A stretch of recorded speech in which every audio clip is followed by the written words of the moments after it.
Before we start, let us all have a moment of silence for those who are affected by the recent typhoons.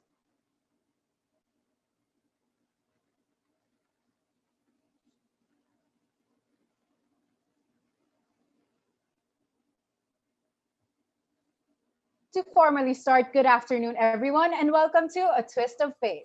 A webinar on filmmakers with different career paths before entering the industry. Hi, I'm Kayla.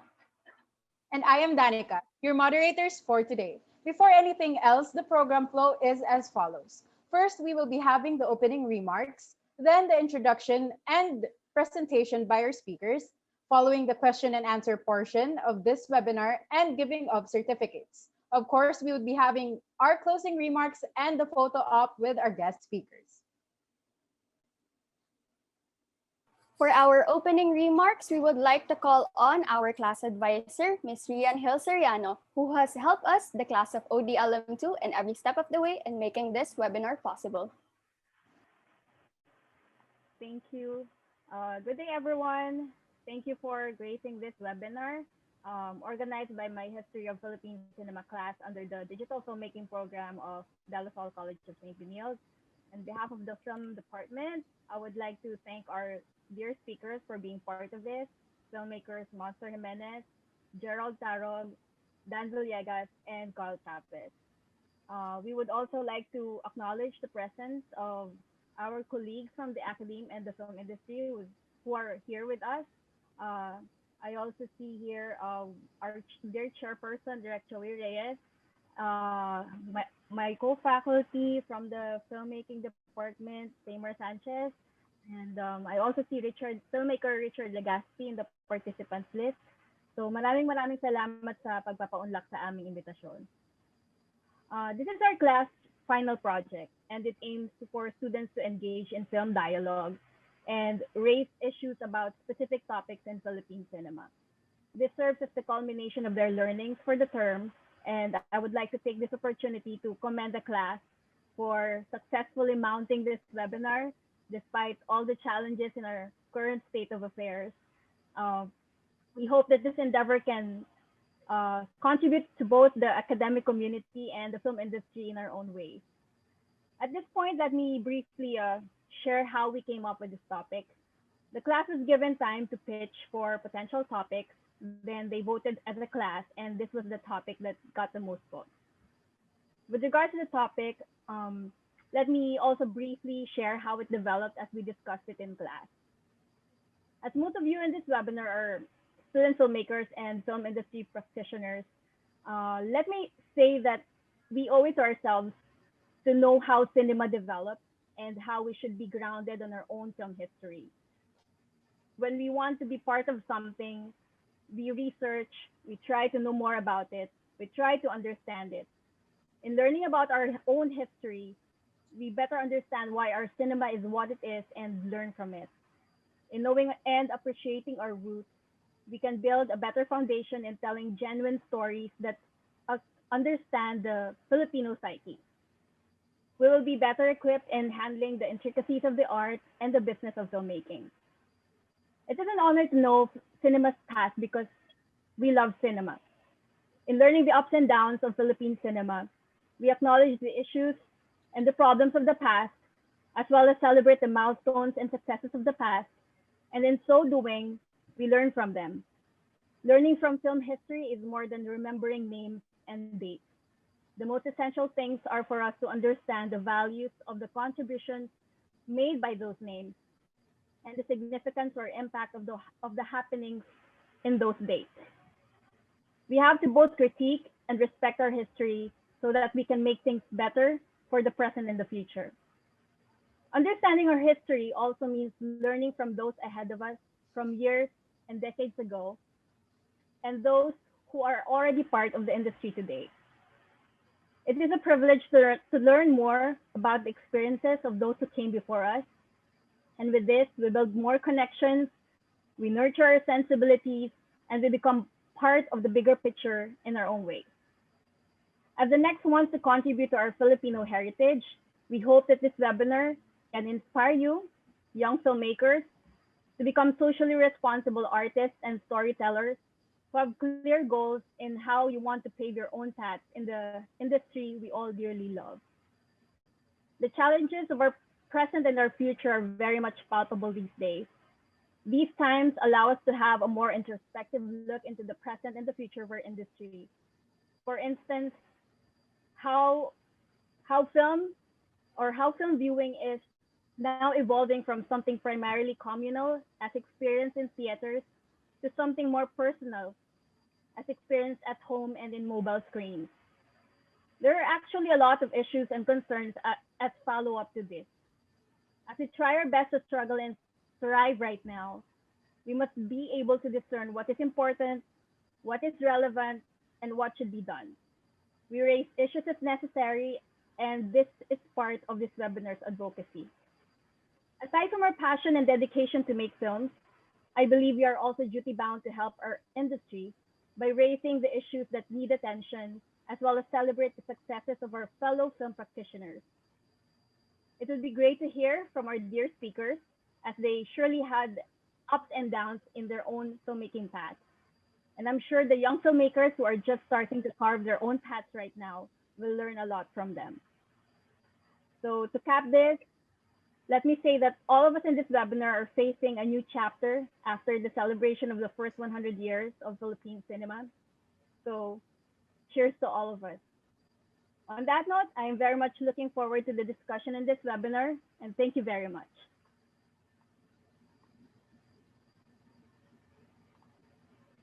Kayla, Danica?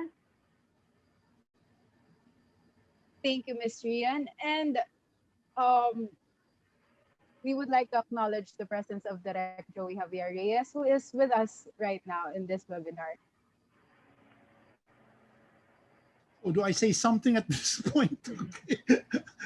I was very moved. Okay, good afternoon, everybody. Okay, I was very moved by what my colleague Rian just mentioned. So I'm going to just give 3 very short points so we can start, the presentation of the speakers. First point, binanggit ni Rian ang sense of history. Binanggit ni Rian ang kahalagahan ng paglingon mo sa iyong pinanggalingan para malaman mo kung ano ang pwede mong tumbukin sa iyong hinaharap. Being 137 years old and having experienced the entire gamut, okay, of Philippine cinema, okay, even before the time of Lino Broca and Ismael Bernal, and all the way up to here, when I'm still here, okay, even at the age of Antoinette, of Gerald, and the likes, it gives me a very clear and sense of perspective of the whole history of cinema as I understand them today. And maybe what is important in this webinar is for you kids to have a sense of respect, a sense of recognition of what is the basis of Philippine cinema today, so that you may understand the possibilities, the alternatives of how you can be much better filmmakers than the generations that came before you. Secondly, what is important too is to acknowledge that cinema reacts to society and there is a constant process of evolution. Sa mga kwentong ibibigay sa inyo ng yung prestigious set of speakers like Gerald, like Monster, like, sige na nga, si Carl, okay? Lahat yan, kapag pag kinuwento nila ang lahat ng karanasan pinagdaanan nila at pinagdadaanan, okay, sa paghubog ng cinema as we understand them today, mas malalaman ninyo ang bigger challenge that lies ahead, okay? You're all aspiring to graduate, but you will realize that school is not the only learning experience you will get. The moment you get your diplomas and you step out of CSB, that's when the real education becomes, and that is when you become real filmmakers. And lastly, congratulations, Rian, and especially congratulations to the kids who organized this webinar. I am so impressed, okay, and I am so touched, and I know that the film program, okay, our film program is really going to move ahead with greater momentum because of the dedication and the sense of conviction that you kids have. Okay, this batch is one of the best batches we ever had, and I know that we will never be disappointed by the output that you will make. More important than the films you make is the attitude that you put in the creation of these films. So again, maraming salamat, and to all our guest speakers, thank you so much na pinaunlakan ninyo kami lahat sa hapong ito. And Dan Villegas, I'm waiting for your next movie. Thank you so much. Ayan. Ayan, thank you po, Miss Rian and Direct Joey. So, syempre, now guys, magsisimula na tayo. I would like to introduce to you our esteemed filmmakers who honored us with their presence today. Feel free to use your react buttons here on our Zoom. Mag-clap-clap kayo or heart. So, okay, ready na ba kayo guys?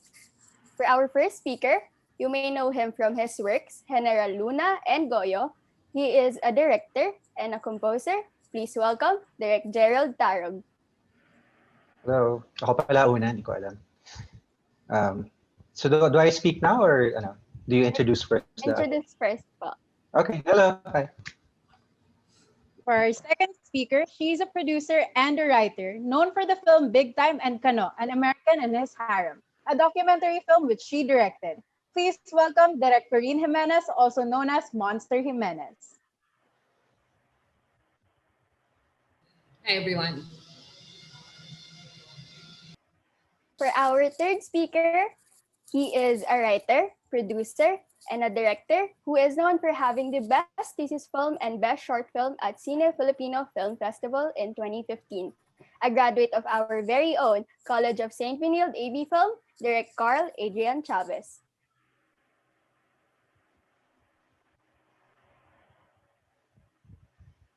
Hello. Good afternoon.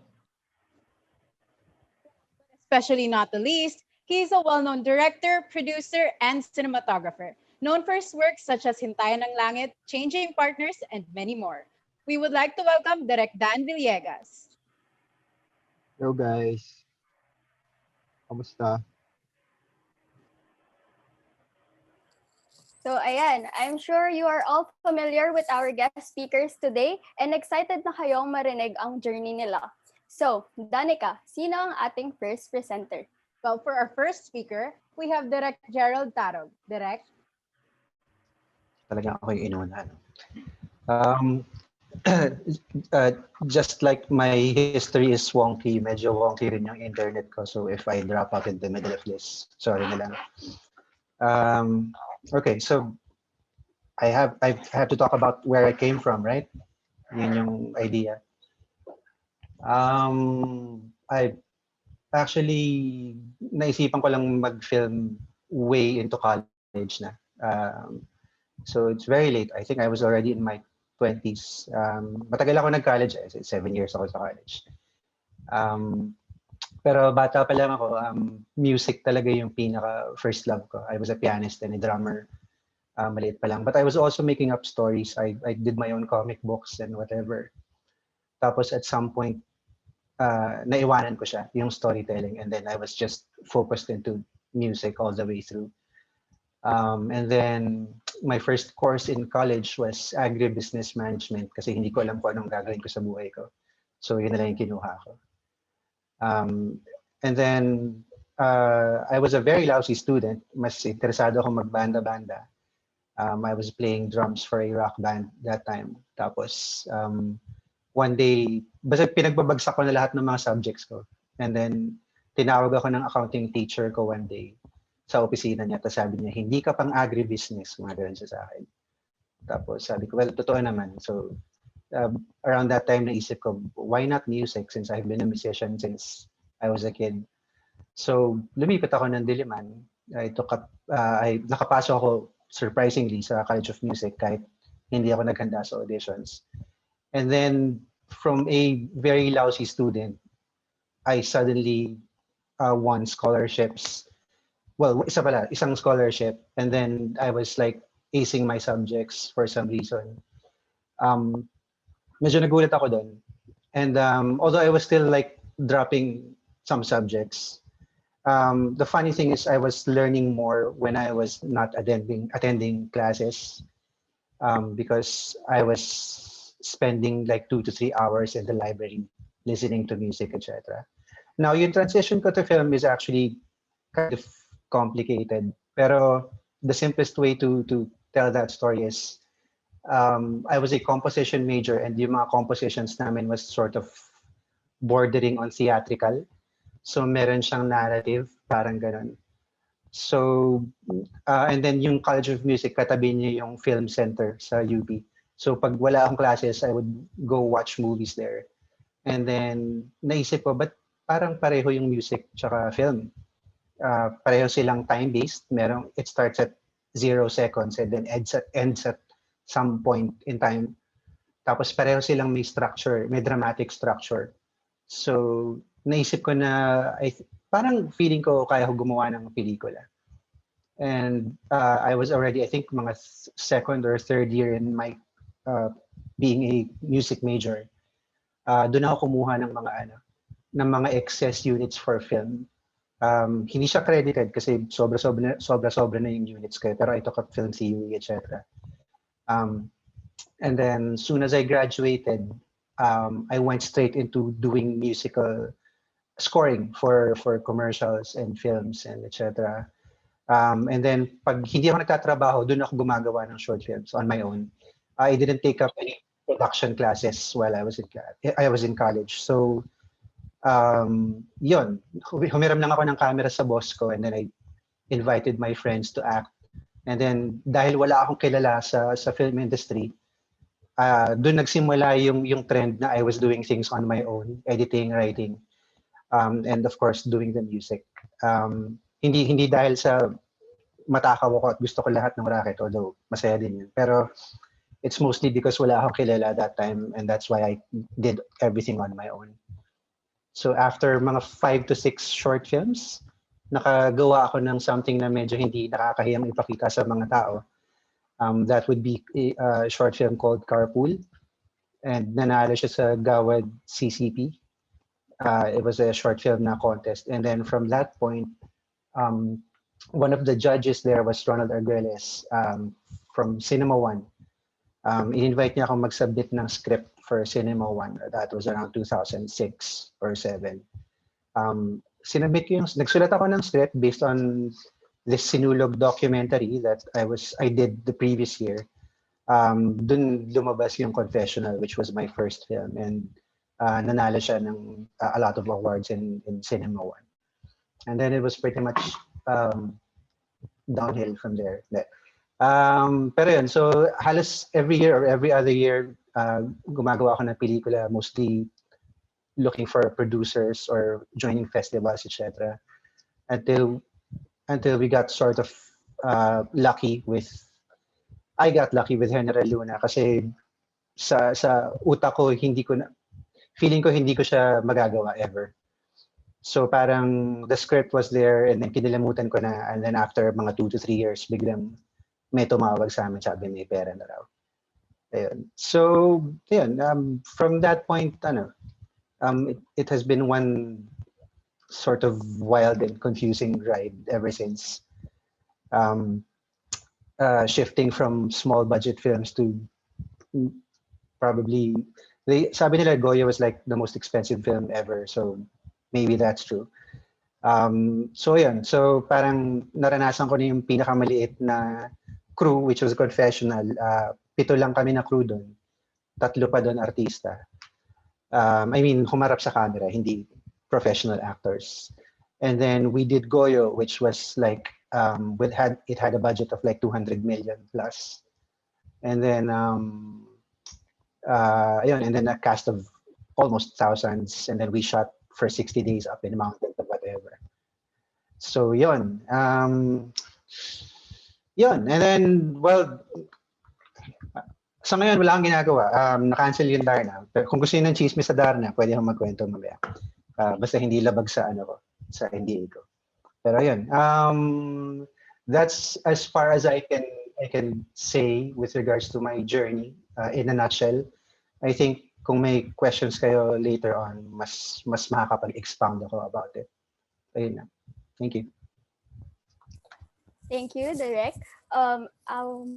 So ayan guys, mamaya, you can, actually ngayon, pwede na kayo mag-send ng questions about Darna kung gusto nyo malaman yung mga chismis. So our next presenter is Direk Monster Jimenez.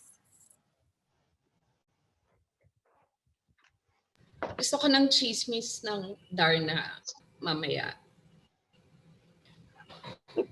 Sige. Okay, I was thinking of how to start the presentation, and bilang mga bagets yung mga pepresentan ko ngayon. I was thinking of starting off with something like something like a meme.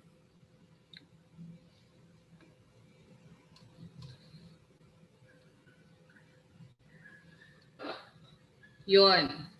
So these are all the jobs that I've ever had.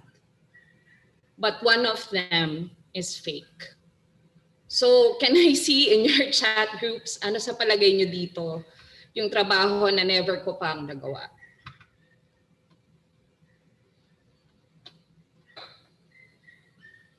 I'll give you 5 seconds.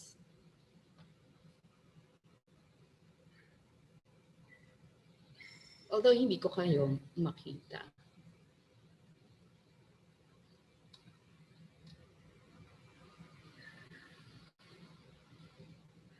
Okay. So Susie says actor. That's false. Jezra says voice talent. I've been a voice talent. I've been an actor as a rape victim in a witness protection program for news channels. I've been a messenger several times. I've definitely been a band groupie and paid Gerald. You might not believe it. Definitely, I've been a wedding videographer for more than 2 years. Copywriter, that's still my job now. Ghostwriter, I've written for, ano tawag doon? Astrology. So huwag kayong maniniwala sa mga astrology predictions dahil isa ako sa mga nagsusulat dati noon sa Abante. And then, but food server, I definitely served catering. Photographer, nako, yan yung unang-unang trabaho ng mga freelancer pag wala silang makuhang trabaho dati. But I have never, ever been a news anchor. So, tama. Tama si Baby Boy Chavez. Tama si Carl. And kasi as a kid of the 90s, I would have to say that you can't really want to be a filmmaker and say that there's an avenue for it.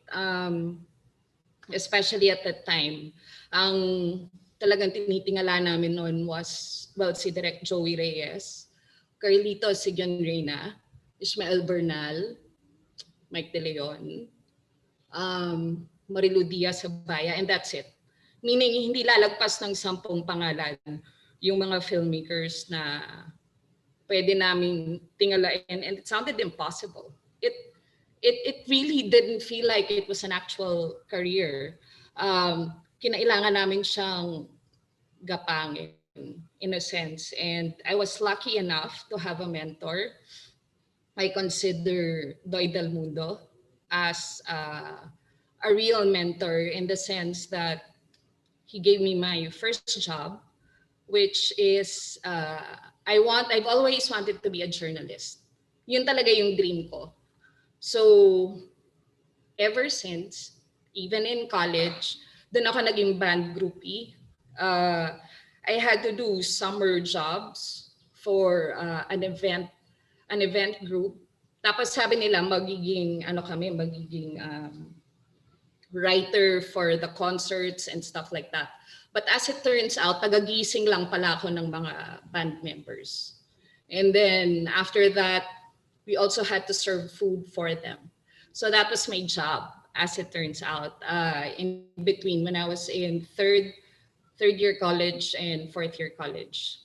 And for those who don't know, I'm a Com Arts and Business Management graduate in LaSalle. And unlike Gerald, I was a super big nerd.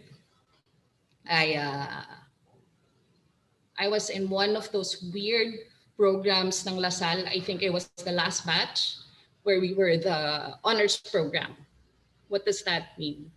Nothing really, except you're with a bunch of like valedictorians, salutatorians of, I guess, every school. I was also a scholar, but um, I wasn't, I didn't have the high grades. I just like studying a lot. And um, all I wanted was to be a writer. And when Doy discovered that I wanted that, he got me a newspaper job. And it's Manila Chronicle. I thought magko-cover na ako ng Malacanang, magko-cover na ako ng police beats. And as it turns out, he gave me a entertainment and lifestyle section na beat. And I wanted to be like in the middle of the action. I wanted to be like I guess like a Shara Zambrano, in the sense na I could somehow be like part of an investigative group kind of thing. But in the end, I had to cover a lot of fashion shows, and I had to do music reviews and stuff. And I think in the end, that was the beginning of my love for entertainment. Of course, I didn't like the showbiz part of it. I liked the idea that I was writing a lot of feature articles. And then after that, I had the freelance life. And in that freelance life, which I, in a way, would like to encourage all of you to do, is I was able to be more all around. When I say all around, I was like able to, for example, become the editor-in-chief of a newsletter, but it's a newsletter of a resort. And I became the copywriter, the photographer, the copy editor, and even the printer. And it's for Punta Fuego. I'm not sure if you know this resort. And after doing all that stuff, I started doing a lot of brochures, got into advertising, and decided to get into wedding videography, which is, I know, it's kind of strange, but in my mind, it was like the easy money, and it was. But then tinawagan ako ni Doy ulit and said, would I like to work with Mike De Leon? And I was a production assistant then. And at that time, Mike liked me at that time. And he said, why don't you become the script continuity? I thought it was an easy job. And as it turns out, I'm not a script con. And I got fired. And he said, you can't be a script con. I'm gonna give you more money. He actually gave me more money when he fired me and got me again as a production assistant. And then he said, you go be art dep. Sabi ko, wala po akong alam sa pagiging art dep. Ano po ba yun? And he said, well, do you wanna join the movie or not? So I talked to Doy, and then sabi ni Doy, well, if you wanna stay, he seems to like you, despite the fact that he fired you. And I don't know if they just like me because I was like their favorite mascot, but I thrived in the art department. I actually liked being there. But it was one of the most enjoyable tortures I've ever had working under Mike De Leon. He was crazy. He'd shout at you, but it's not something I'd probably survive now, given all the experiences and stories that I've been hearing. But parang yun yung naging building block ko. So this whole time, so that's job number 2 from me, from Doy.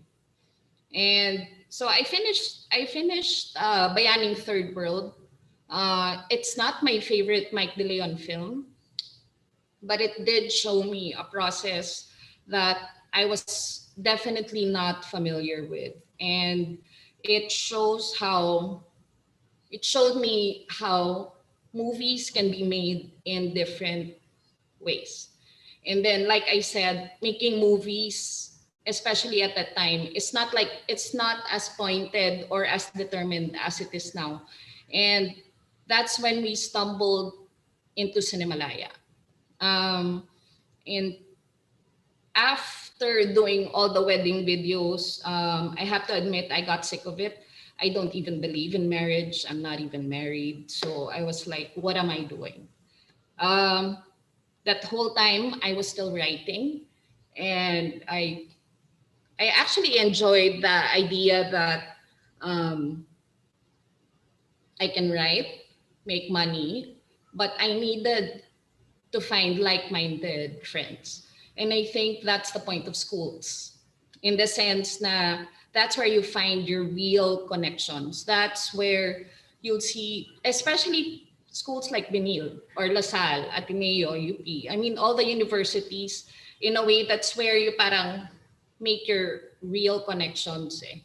And even your high school friends. So parang that's like a big part of what school's about.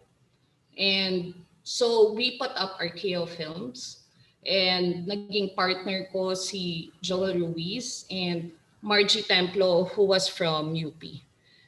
And we had this big dream. The big dream is we'll make a lot of commercials, and a part of it is goes to our art. And we were gonna, so it, the money that we made from Archeo Films was able to fund Joel's first short film. Well, part of it. It's called Mansion. When we got into Cinemalaya, and then we also got a small amount of money for Big Time, which was also my first foray into producing and co-writing. I made it with Mario Cornejo. And then it also made my first documentary feature. It's called Kano, An American in His Harem. So in a way, we were able to do that for a while. But as you get old, you want more. You want that. It's not enough na we were just getting some money for our art and some money for our advertising. We just wanted to make bigger movies. We just wanted to make more money. At iba pala, parang for me, one of my learnings was that iba ang accounting ng passion projects and advertising projects. So I still do both. And everyone here, I mean, all the guests, all the speakers here will, I'm sure, share my sentiments na we're all doing the sideline. We're all doing the hustle, in the sense that I still love to write, and I still love to make movies. But how I make money is through advertising. So now I have a company. It's called This Side Up. I have found that combination of being able to create content, to pay my rent, to pay for this house. I now have a kid. And it has served its purpose in the sense that now I'm also developing a lot of stories, not just for advertising, but also for entertainment. Mas friendly na ngayon ang arena for stuff like that. Kasi before, we really had to find our way, and I'm sure Direk Joey can attest to this in the sense that you kind of have to stumble into filmmaking. It's not because I want to be a filmmaker. It's not like that at all before. And I'm just happy for you guys that you have all this opportunity. Meet your future collaborators in a classroom. I think that's very, very special. So yeah, I think I took up too much time. That's it. Thank you, Direct Monster, for that. And so, ayun nga guys, narinig nyo you don't have to believe everything na pinagsasabi sa Zodiac. So, Zodiac. Before we proceed, we would love to remind all those students who are taking up CSB Life to make sure na yung gamit nyo po na name dito sa Zoom is the same na linagay nyo dun sa registration form. So our other organizers wouldn't have a hard time in looking for you para po sa CSB Life nyo. And I would also like to remind again to please send us your questions through PM dito sa Zoom, either sa akin or kay Kayla for our Q&A portion mamaya. So our next speaker is Direk Carl Chavez. So let me pull out my slide. Can you see it? Yes po, Direk. Okay. So hello everyone. So my short introduction for myself is I'm a baby boy. So sinabi ni Monster yan. And / filmmaker and / Vinyl Film alumni. So Vinyl Film represents. And I'm 26 years old. Yun. So I'm still young and I consider myself still young, but I have a poor memory. So what I did quickly kanina, kasi na-pressure ako when I asked Monster, sabi ko sa kanya, "Sis, do you have a slide?" And she said, "Yes, I do. I have 1 slide." Sabi ko, "Okay, I'll make 2." Being a competitive filmmaker. Charot. So yun. So I plotted lang my parang my life in starting from college onwards up until now. So yun nga. So I started when I was still young. So before this, parang preamble. So I started when I was still young, about like maybe 15 years old. I used to write short scripts. I don't know the format yet. So parang lines lang siya. And then I usually invite my friends, my playmates. Sabi ko, "Oh, tara dito, wag na tayo muna mag-Dota. Nax, gamer." Charot. So sabi ko sa kanila, parang, "Oh, let's just chill and let's play some games." Then I hand them out my printed copies, and then we usually play around in my bedroom, like gumagawa kami ng mga eksena. Though before, syempre, wala pang camera noon, so everything is just in memory. But we usually use Kumot and everything. So that's where my passion started up until, sabi ko, I wanna do theater. So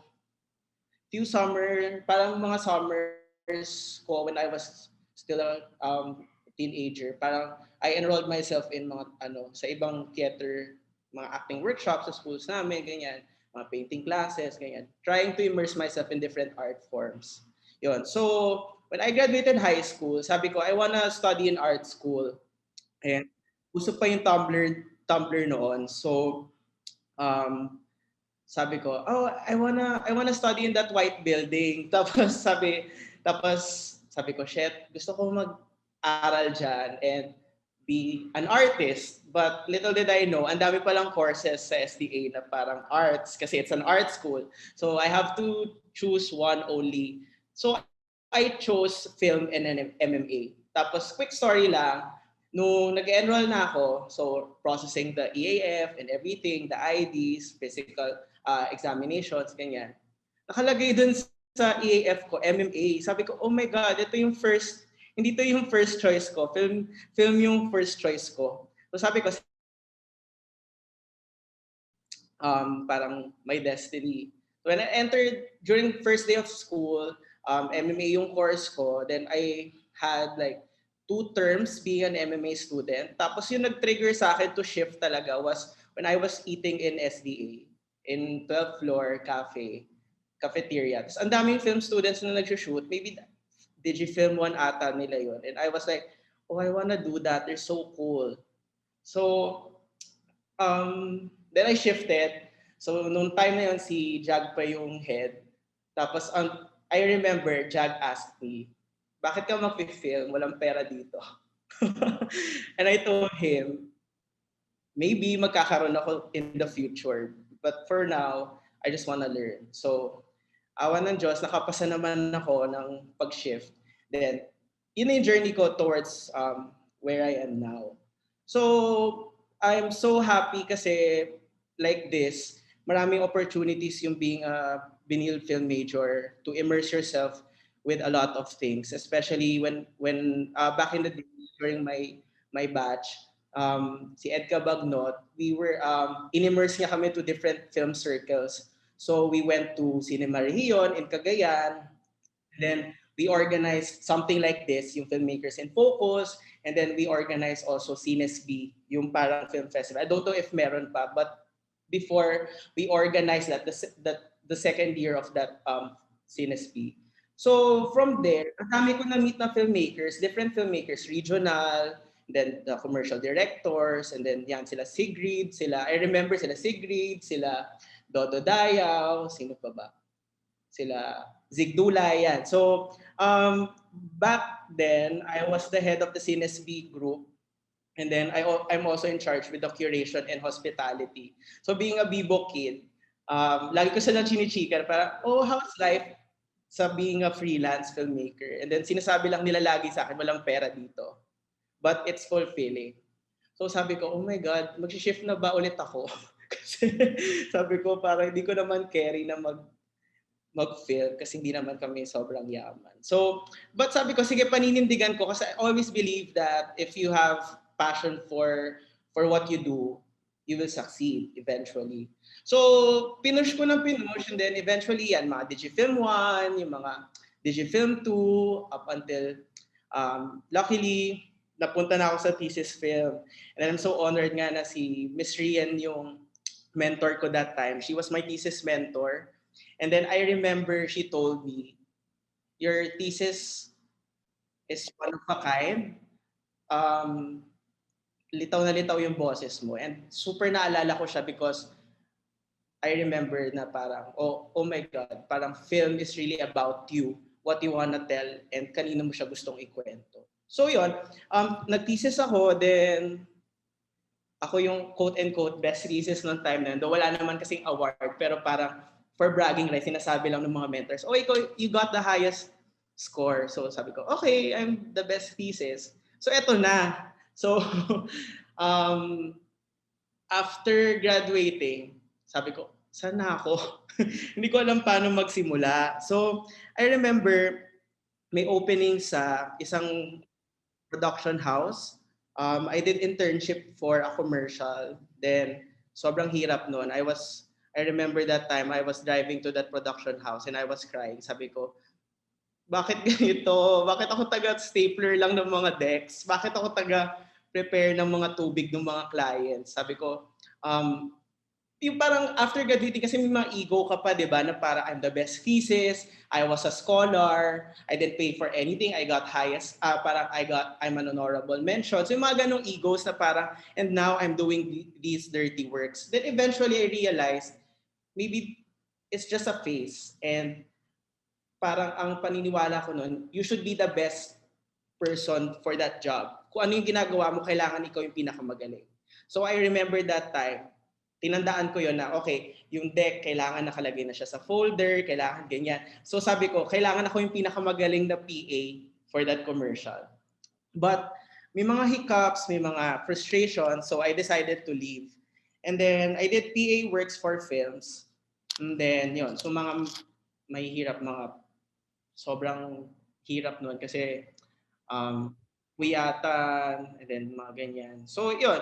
And then nagpahinga ako, sabi ko, oh my God, ano ba tong pinasok ko? Bakit hindi ako nagiging filmmaker? Kasi 'di ba parang may thought gano'n na noong time kasi namin hindi pa namin alam completely kung ano yung industry eh. Kasi parang hindi pa, yung sabi nga ni Monster, yung time nila parang konti lang yung filmmakers. But during our time, medyo marami na, but no one knows paano tumatakbo yung industry unlike now. So parang sabi ko, and kinakausap ko yung mga batchmates ko, mag-aaral na ba ulit tayo ng isa pang course? Parang tama si Jag. Parang walang pera talaga sa industriyang ito. So I tried to take a rest and parang pagnilayan yung gusto kong mangyari in the future. So, and then eventually I did a short film, in Sorry for the Inconvenience.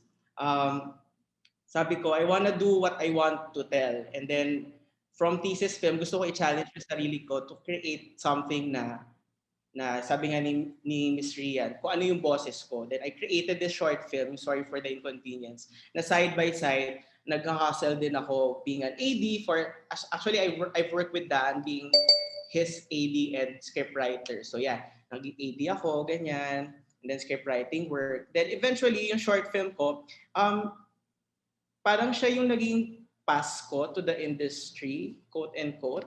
Because parang from the short films that I did, sinubmit ko siya to different festivals. So Cinema One, and then Cinemalaya. Then from there, I've met a lot of filmmakers. And then, yun, naging passes ko din siya, parang naging portfolio ko din siya to applying to different film scholarships. Kasi sabi nga ni Sir Joey, di ba, parang your life, hindi siya nag-e-end sa school. So you have to learn outside school pa after you graduate. So I luckily I got scholarships from ASEAN Rock Film Leaders Incubator 2017. So usually they pick 2 delegates per Southeast Asian country plus Korea. Then parang it's like a short course for filmmaking. It's for young filmmakers. So nakapasok ko doon as ASEAN Rock, and then during that time pinapasok ko pa rin yung short film ko to different festivals. Pero hindi lahat ng festivals na sinasubmitan ko natatanggap. So may frustration na naman na parang, oh my God, parang bakit hindi natatanggap? I'm not good. Walang kwenta yung sinasabi ko, parang ganyan. So up until I won dun sa ASEAN Rock Film Leaders Incubator from nanalo ko na isa pang scholarship, which is yung Asian Film Academy. And luckily, ang dami kong natutunan from there. Para siyang integrated nung natutunan ko from Benil, from ASEAN Rock.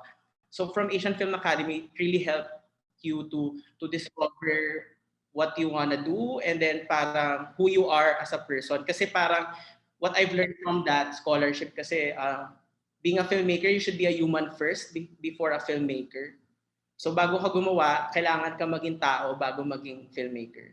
I don't know if that makes sense, but it makes sense to me. So after that, so yeah, nag-AD work ako, nag-try ako magsulat. Sabi ko, I wanna do my first feature na, kasi I wanna try myself kung saan ba talaga ako, if I'm for directing, for producing, or for writing.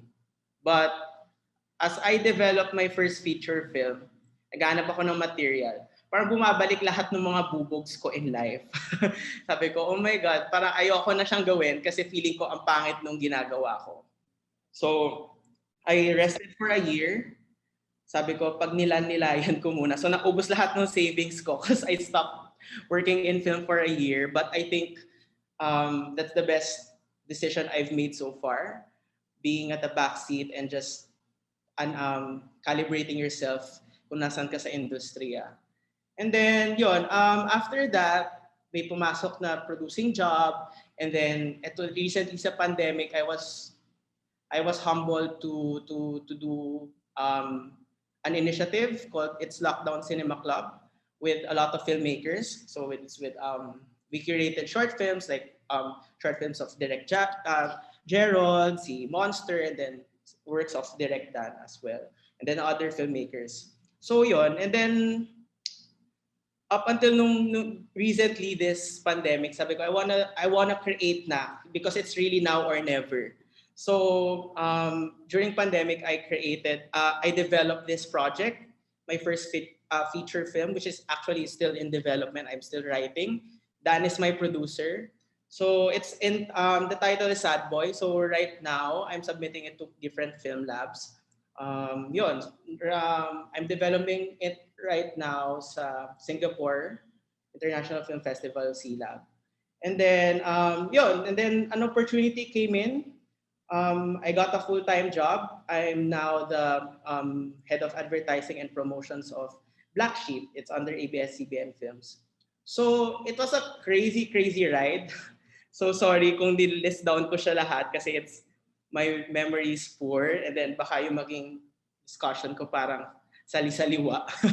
So what I'm just trying to say is that don't be scared to commit mistakes, and then never stop learning, because I think we're privileged now to pursue what we really want from the start, which is to be a filmmaker. because we're film majors. I mean, most of us here are film majors. But at the end of the day, kailangan mo siyang panindigan if you really want it. Kasi if you don't want it, you can easily just drop it. So ayan, di ba nakadalawang ano ba tong pinasok ko in life. But feeling ko yung nag-push sa akin to continue is because ito lang yung alam kong gawin at ito lang yung gusto ko talagang gawin for the rest of my life. Yon, to tell stories and to be a filmmaker and to be a human. Ayun. So that's my journey. Ayan, thank you po, Direk. Ayan guys, narinig nyo ha, kailangan daw may paninindigan. Ayan, dapat trust the process, ika nga. So, dapat di tayo susuko. So, ayan, and also abangan natin yung film ni Direk na Sad Boy. So, for our next speaker, may I call on Direk Dan Villegas. Hello guys. Good afternoon. Can you hear me? Yes po, Direk. We can hear you. Okay. So, ayan. So everyone started with with yun nga, how they got into filmmaking. Paano ba to? Actually, I didn't get into filmmaking, pero I really loved photography ever since. When I was 12, required ka sa Ateneo High School to have a club. So I joined the photography club, tapos my parents bought me my first SLR. So natuto ako doon. I fell in love with photography when I was 12.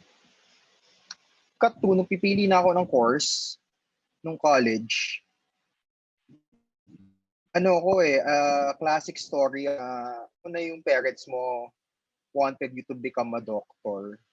So parang they planned a career for me. They planned na my dad wanted me to become a doctor. So the plan was parang dapat sa UST ka, tapos BOC, tapos maging doctor ka, ganyan. Nung nag-UST ako, hindi ko kinuha yung biology course. I got a contract, yung second choice ko. Kasi nakapasa ako sa parehas. Tapos, nung nalaman ng dad ko, nagalit siya sa akin ng super. And, lately lang siya nanood ng film ko ng premiere. Kasi lahat I've shot more than 20 films. I've directed 12 films. Once lang siya pumunta ng premiere night. It was my 7th film na as a director, I think, before he went. So parang medyo may hugot ako sa parents na iba yung gusto nila for you. So anyway, after nung nag-away kami, tapos parang siya bahala ka sa buhay mo kung anong gusto mong gawin. Nag-transfer back ako to Ateneo, not knowing what I wanted to do. Ang alam ko lang, gusto ko lang maging photographer. Hindi ko pa alam kung kaya mo bang magkapera doon. Basta yun lang yung alam kong gusto kong gawin. So anyway, cut to, I got a class na kasi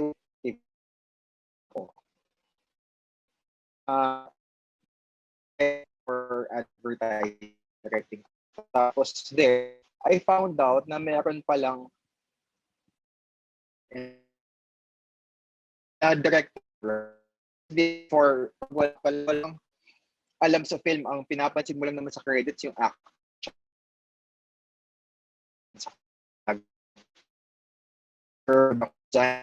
whoever. Basta tinitignan mo lang kung sino yung director siya, sino yung talaga into film. Ayun, so nung nalaman ko na meron palang position na director of photography or cinematography, sabi ko, shit, parang gusto ko yung gawin na. Ano ba yung ginagawa ng isang DOP or isang cinematographer?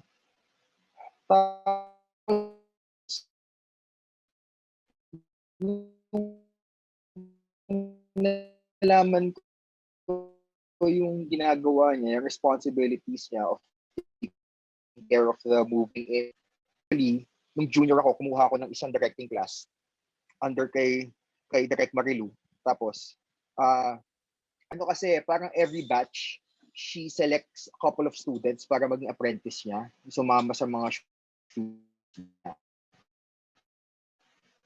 So, I was lucky enough na isa ako sa mga Yes, may sabihin ka ba, Danica? Choppy po.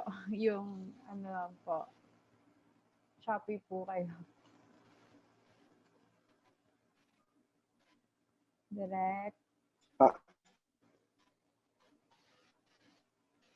Sorry, masama yung internet connection ko eh. Is it the sound or the connection? Both po. Siguro po you can turn off Is it the camera if sound ever. or the connection? That's choppy. Hello? The connection po siguro. Teka. Wait. Lalapit ako sa router. Okay pa. Thank you, Direct. Saan problem yan eh. Dito sa... Hi pala kayo kay Benjamin Tolentino, award-winning editor. Nag-edit sa content namin. Yan, kamusta yan? Okay na po. Thank you, Direct. Wait lang, wait lang.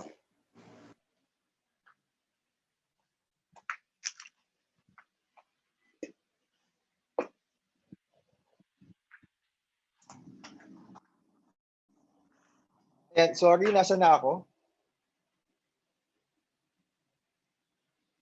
Oh, sorry, Direct, choppy po kasi kanina. Hindi po. Oo. Saan ako natapos na hindi choppy? Sorry ah.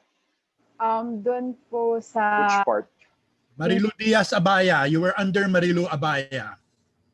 Okay. Thank you, Direct Joey. Ayun. I was under Direct Marilu. I studied under her. Tapos I was lucky enough to be selected to be one of her apprentices. Kasi every batch kumukuha siya, humuhugot siya ng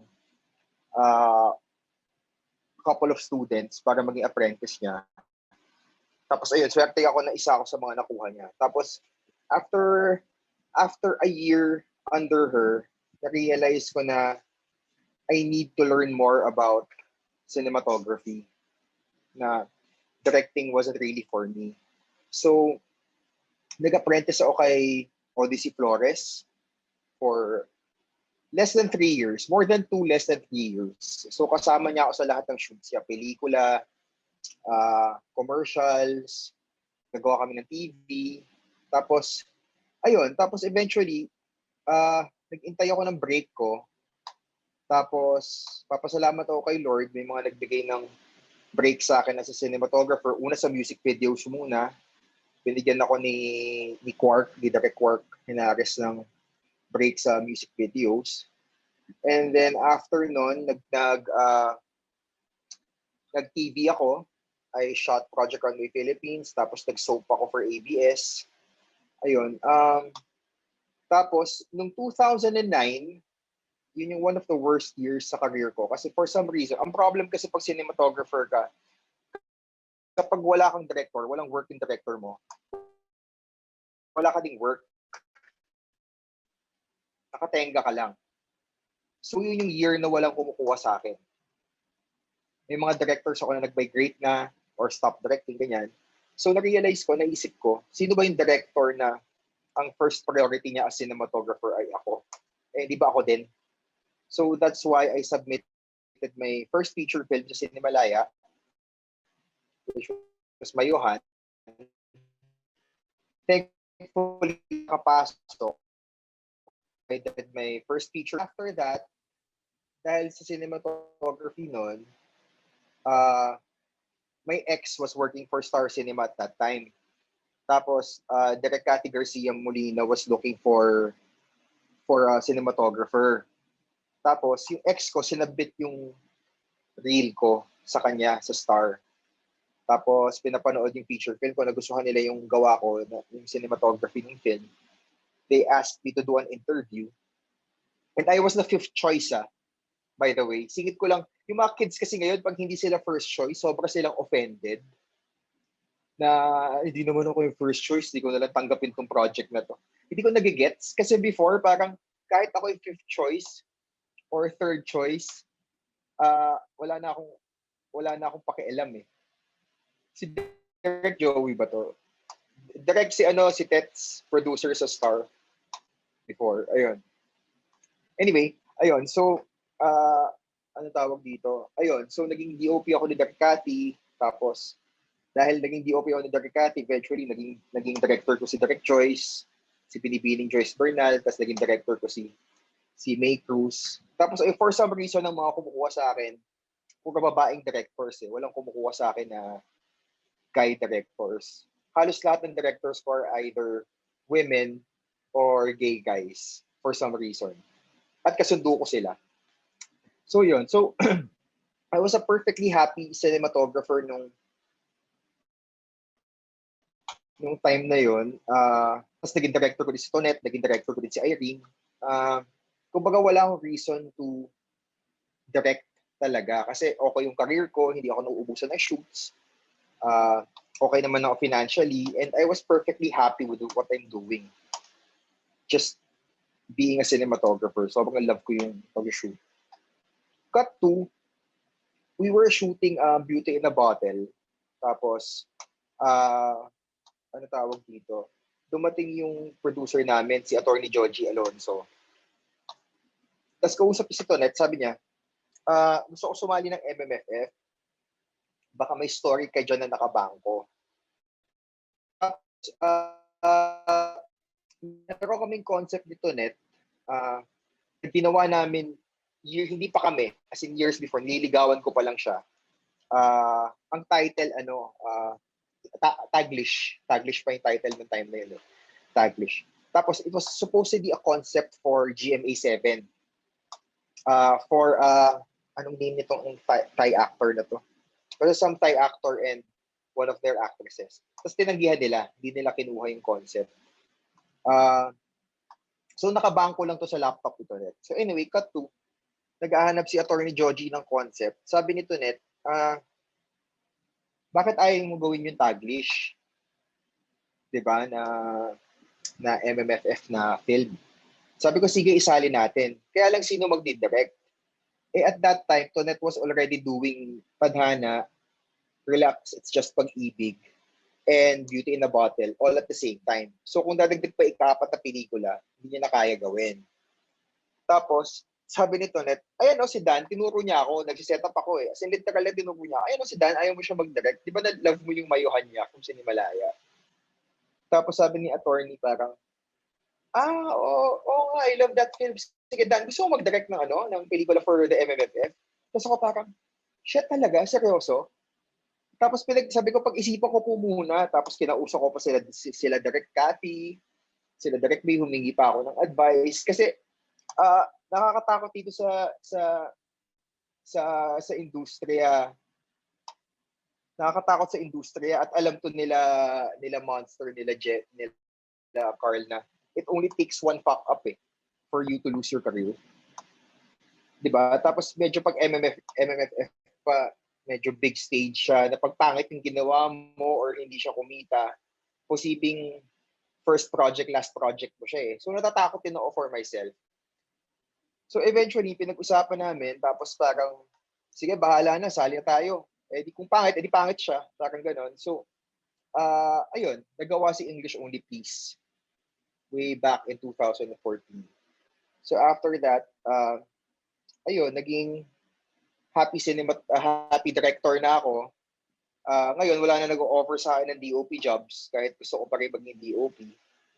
Si Direct Cathy na lang nagtatanong sa akin kung available ako maging DOP for her.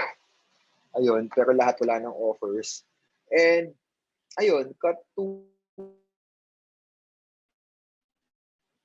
another shift is in 2017. Nagka-health scare ako in 2017. Tapos na-realize ko na directing is not forever. Ang directors kasi para siyang artista. May shelf life ka. So, pag hindi ka na uso, wala ka ng work. And that's a fact. Diba? Unless you keep yourself, iilan lang ang, katulad ni Direct Joey. Kumbaga si Direct Joey, sige Gerald, sige, usap tayo. Ayun. Anyway, si Direct Joey astig siya kasi hanggang ngayon ano pa rin siya eh. Relevant pa rin si Direct Joey ngayon eh. And ang hirap ma-maintain yung ganong klaseng relevance in this industry today. So, grabe. Ayun, so ano siya, Kaya, tapos ito pa, na-hurt din kasi kami na nung kumita yung tadhana, ang liit lang ng share namin kami nila Bianca. So, parang kaya we decided to become producers kasi gusto namin ilaban na dapat sa Pilipinas para sa international rules din na you get to own a percentage of your own IP.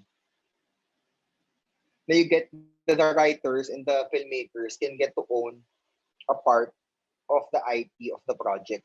Yun yung nilalaban namin ngayon. Kasi ang problema sa work ngayon dito sa Philippines, ano siya commissioned work. So, kung halimbawa for you, Danica, bibigyan kita ng pera, gumawa ka ng pelikula, magsulat ka, mag-direct ka, akin na yung pelikula mo. So, yung talent fee mo na 100,000 for that film, kahit kumita ako ng 1 billion dun sa pelikula na yon, wala ka na rights. Kasi binili ko na sa iyo eh. 'Di ba? So, yun yung nilalaban namin ngayon. Kaya parang we made our own company, yung Project 8 Projects, na we make sure na our filmmakers have kumbaga, hindi naman namin hinihingi yung buo eh. Pengi lang kami ng konting part ng IP. 'Di ba? So parang yun yung nilalaban namin. And ang ginagawa namin, parang kapag sorry magiging technical na ako. Pag nakabawi yung project mo, meron kami dapat percentage kahit paano. Or kapag may remake rights, sa amin yun. Kasi sobrang sad for Tadhana, we can't remake Tadhana eh. Or we can't do a part 2 of Tadhana without involving ABS. Kasi naging property na nila yun. Diba? So yun. So parang para wag na ulit mangyari yun is ginagawa namin nila Tonet na yung IP sa amin. So yun. So basically yung journey ko from a student na dapat maging doctor to a DOP, to a director, to now a producer na super ayun. Tapos ano nga pala sa MMFF, promote ang pwede promote. Sorry sa MMFF showing ng Fangirl, directed by Antoinette Adaunes, starring Paolo Avellino and Charlie Dizon. Panoodin nyo. Ayan, si Carl ang ating head of promotions. Si Carl Chavez ang head of promotion. Siya, sumali din pala kayo sa Cine Sundays sa group namin sa Facebook. Promote ko din, sali kayo. Ayun. Parang weekly siyang ganito, workshop siya with, webinar siya with filmmakers. Anyway,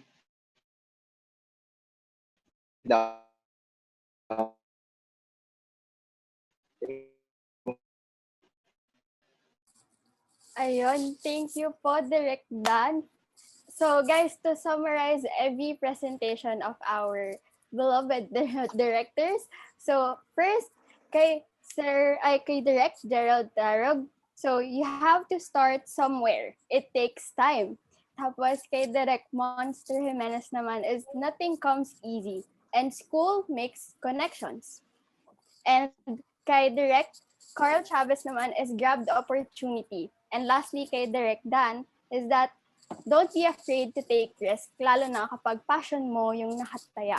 So ayan, guys, remind ko lang kayo na to send in your questions na kasi yun na yung next natin na gagawin. So please send your questions to your moderators, Danica and I, through our private message here sa Zoom. Yun. Thank you, Danica. So right now, we will proceed with the question and answer portion of this webinar. The questions will both come from our participants here in Zoom, so please send your questions now, and from our Facebook Live. So for our first question, Derex, ready na po ba kayo? Prior to being a part of the film industry, have you ever thought of taking another course besides the one you took up in college po?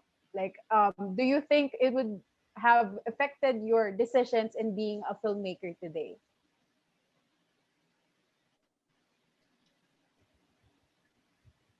Sorry, ano yun? What was the question?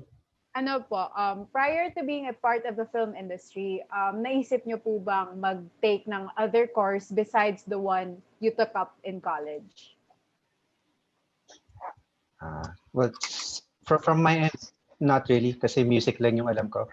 But what I did was I made sure that what I've been doing ever since is still related to music, which is why I kind of consider myself as more of a musician na sidetrack into filmmaking. And kaya pag gumagawa din ako ng pelikula, parang tinitreat ko siya as music composition. So in the way I structure stories and whatever. So ayun. Pero other than that, parang wala akong maisip na ibang course. Kung tinuloy ko yung agribusiness management, di ko lang kung baka nagbebenta ako ng pig feeder or whatever. I don't know.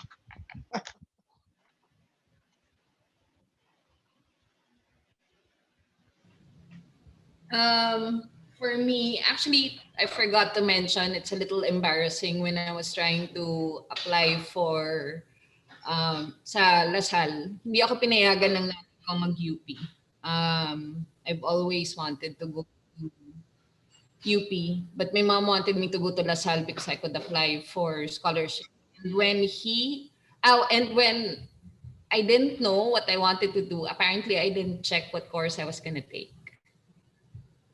And in the end, she chose a LeoCom course for me, which was Com Arts and Business Management. And in the end, I didn't need the business management part of it. I wish I took up something more science related. Alam mo yun, yung medyo malayo sa kung anong ginagawa ko ngayon. But I don't know. I still enjoyed it. No regrets. Yeah, nag-wedding videos din pala ako. Naalala ko lang kasi sinabi niyo. Oo naman, confession. Actually, I was gonna say nga eh. Yeah.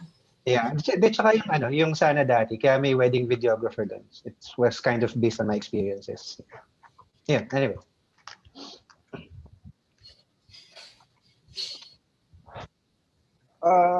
For me, right now kasi I'm taking up my MA ngayon in entrepreneurship.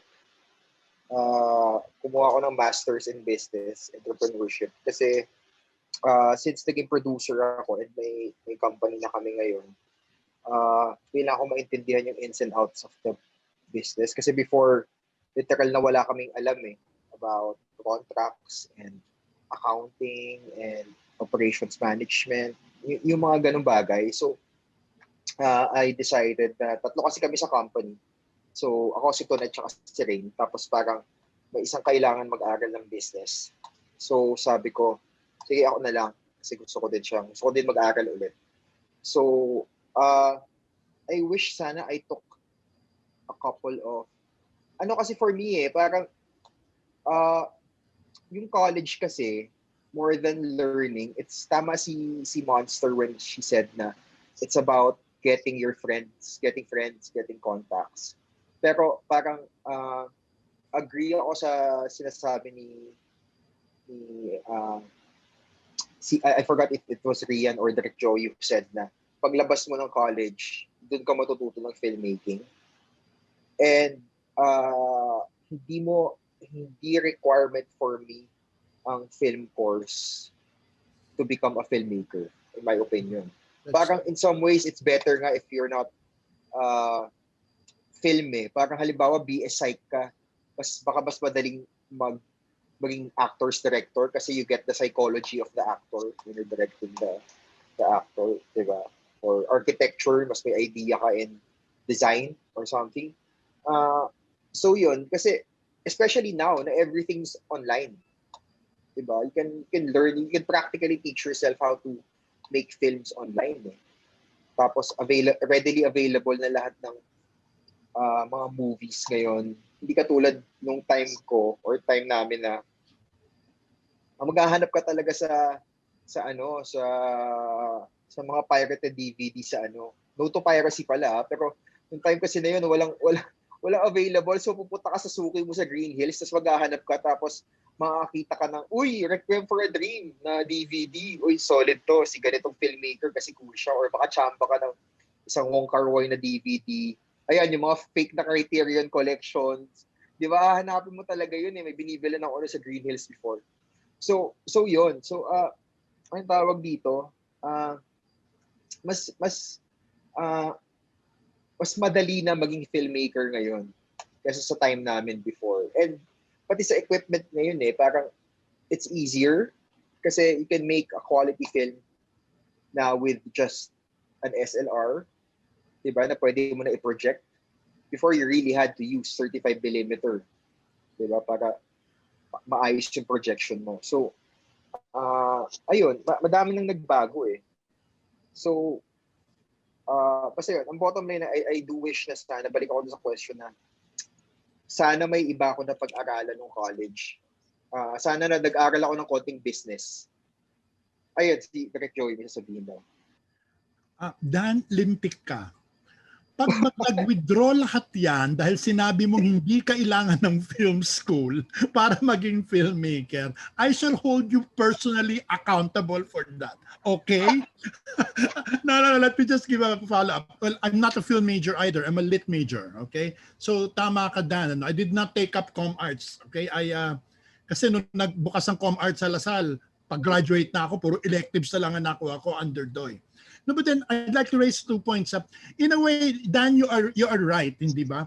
Katulad din yan ng acting, di ba? Pag ang artista bano, kahit ilang workshop ang gawin, bano pa rin siya, hindi ba? Ganyan din ang film school, okay? Don't ask me to name names, okay? Hindi ba ganyan din sa film school? You can take all the technical courses in film, but if it's not for you, then you should be something else. Maybe not a director, maybe not a writer, but something else. Now, follow up then, which is an announcement to the kids, okay? That's why the film program, ayan Dan, promote kong program namin, the film program will eventually branch into training producers. It's film business. One track of film training sa CSB, which we are working on, is film business because of the points that you raised. Una, di ba, ilang beses tayong naloko ng mga kontrata, di ba? Yung IT. Yes, direct. Hindi natin alam yan. But then if you train these kids to know the business part, distribution, marketing, okay, all the way down to production management, yan naman ang kailangan. Dami-dami natin direktor, ang konti, producers, hindi ba? Sandamakmak na ang mga direktor ngayon. Ang kailangan talaga producers. That's why we are offering that track, okay? Specifically on film business. But you are right, Dan. Nowadays, it's so easy to be called a direct. Di ba? Diyos ko, all you need is a camera and all you need is a laptop and an editing app, and an editing app, and I direct na ako. No? Unlike during my time, hindi ba, na dumadaan ka sa kalahating butas ng karayom. Okay? But now it's so easy, but at the same time, it's harder. Okay? Many are called, many are interested, but few are really chosen. Okay, and what we have here, kids, are the few who are chosen. But you don't know how many heartbroken people there are before you came across these 4 people who made it this far. Okay, so let that be a lesson to you. And if you want to be in film, it doesn't mean that you have to be a direct, di ba? But I've always believed that you have to be a jack of all trades. You have to be a jack of all trades para mag-survive ka dahil sa business neto. And again, some final reaction ko, I have to exit in a while because I have to go to another Zoom to protect my relevance for the past 100 years. Okay? Tama ka, Dan, there is a lifespan for a director. There is a lifespan for a director. Kailangan bago ka pagsawaan ng tao, magsawa ka sa kanila. Okay? You have to keep yourself evolving. And that is why, doon sa batch ko, 3 na lang kaming natitira. Okay? Ako, si Chito at si Joel. Okay? Kaming mga golden creatures, okay? No. The antiquities, I think the reason behind that is we kept ourselves active. Okay? And we always never look back. Okay? But always look forward. And before I exit, okay, Dan, Monster, Gerald, sige na nga, Carl, okay. Maraming salamat. I have to go in a bit, okay, but then thank you so much for giving time to these kids, okay. And Rian, congratulations again. Okay, see you guys. Bye. Thanks, Direk. Thank you po. Bye, Direk. Thank you. So for our second question po, from Crisel Bernabe po, is filmmaking really part of your dream or meron pang ibang nag-trigger or nag-inspire sa inyo to pursue filmmaking? And if meron, what really inspired you po? I'll answer that first. Charot. Yung nag-trigger sa akin, Direct Gerald, nung napanood ko yung Faculty when I was in third year high school. Kasi doon sa pinag-shootan mo, parang yun yung kalaban ng school namin nung high school. Sabi ko, oh my God, bakit sila nag-shoot doon? Pinanood ko yung Faculty. Sabi ko, I wanna be a filmmaker and I want to do something like that.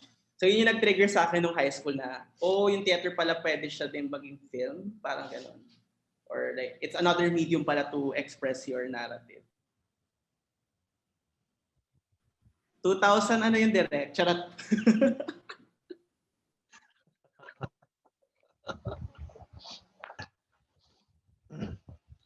Sino pa ibang sasagot niyan?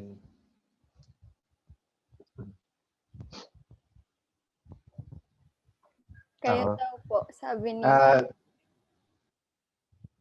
Anong ibang trigger? Sige, ngayon ko na ikakwento tayo. Yung first girlfriend ko, madami siyang alam tungkol sa pop culture. Tapos, ako hindi ko alam, around 92 or something, hindi ko pa alam kung sino si Quentin Tarantino or whoever. Tapos, iniwan ako ng first girlfriend ko for a guy who knows a lot about pop culture and Quentin Tarantino and whoever. Tapos, parang nung nag-break kami, sabi ko, sino ba tong mga filmmakers at mga films na pinagsasabi niya? So, parang isa yun sa mga nag-trigger sa akin. Parang, sige nga, try ko nga maging interesado sa film. So, ayun. Isang mababaw na rason kung bakit ako naging director ngayon.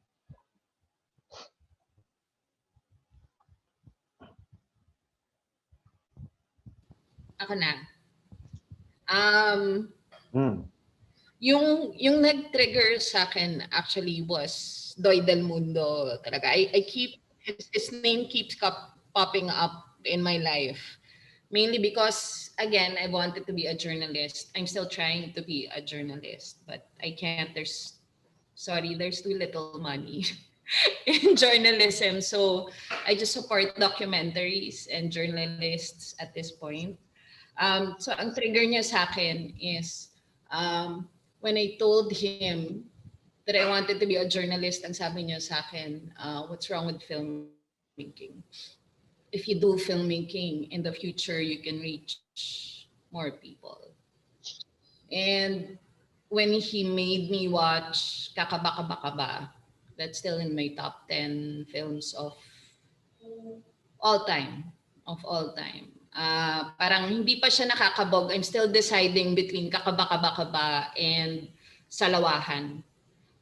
In my mind, those are the two films na parang kung ma-achieve ko yon, okay na ako. Pwede na ako mag-retire. So I'm parang yun pa rin yung ko for me. I mean, if I could make a film that I love, that doesn't have to that really immensely gives me so much pleasure and joy, that would be my benchmark. At bata paano ba to? Nag-start ako kasi yun na nga parang as I've said, I just wanted to become a photographer. And then I saw Requiem for a Dream. Tapos amazed ako sa photography nun. Tapos yun na nga na parang I realized na meron palang position na director of photography. Na siya pala yung nag-shoot ng pelikula. So yun. Kaya ako napunta sa pagiging POV.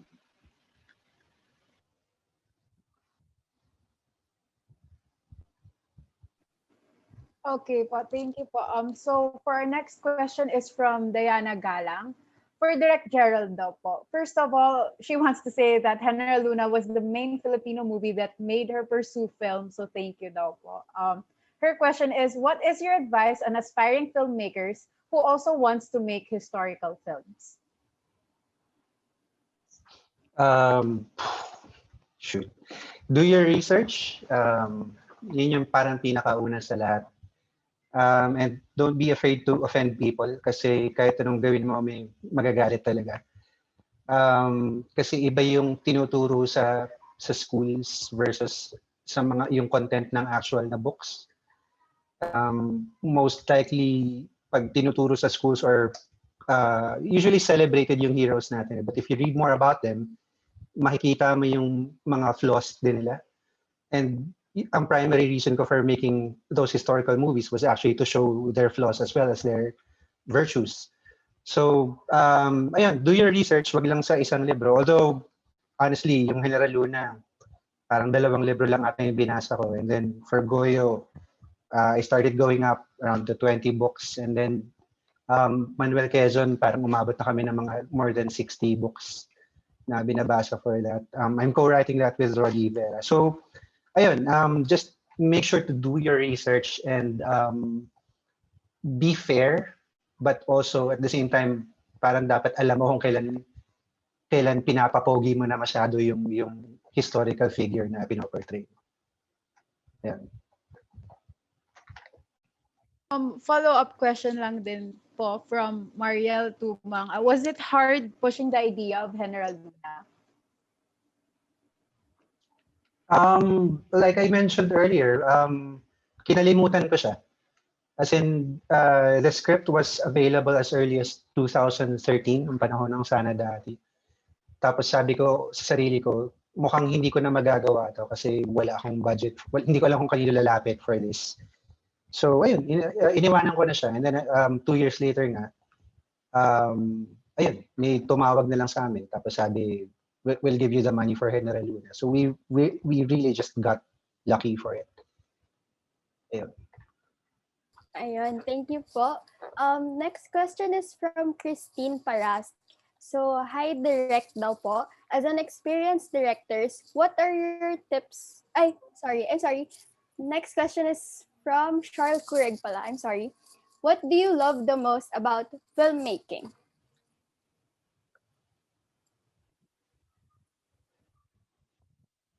Sino gustong sumagot? Inuman and after parties. mga wild na cast party na rap party. Okay. Wait, what do you love about daw? Filmmaking. What I love about filmmaking. Sa akin kasi hanggang ngayon precious for me ang filmmaking. In the sense that I don't make movies for a living. It's unfair. I think if you're serious about the craft, it should be what you're doing. That's the truth. In the sense that if you consider yourself an artist, make art, diba? But right now, what I enjoy about it is how precious it is for me. I can't, it's parang you leave a little part of yourself in anything that you do. And I use it because I compartmentalize that a lot. I have a lot of hats. I mean, a lot. You saw my kid. I'm also a mom. So that's the most pleasurable experience of making movies because there's a part of you in there, but there's also a lot of people who identify with that film, the people you work with. Never mind the audience, kasi that's gone. I mean, once you give the film, it's not yours anymore, but when you make it, everybody's part of it. And that's always nice, getting into war with friends, with people, well, with people hopefully you like.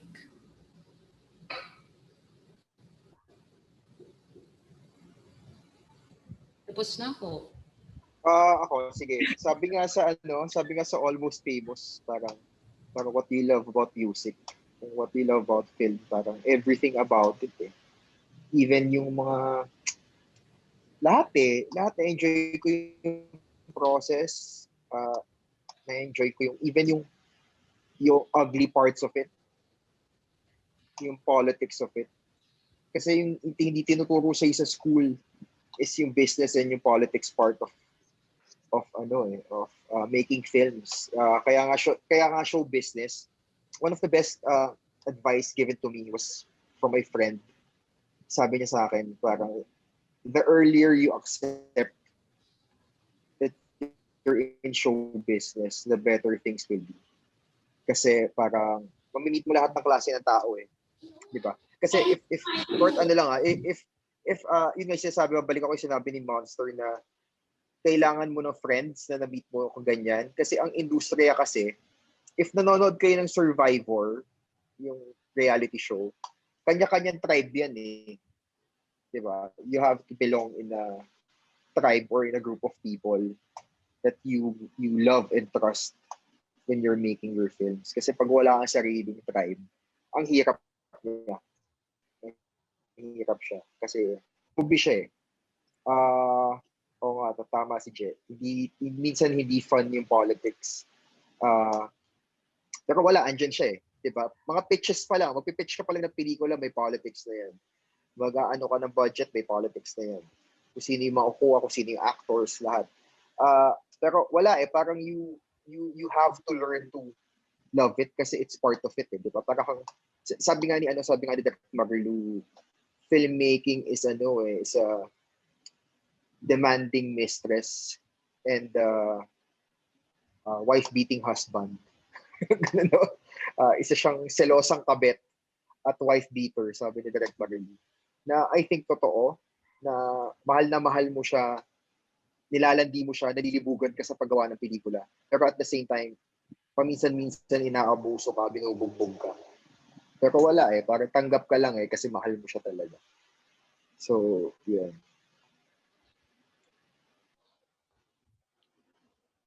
So with that po, from Suzy Uy, tinatanong niya po, is it harder to get started or to keep going in our industry?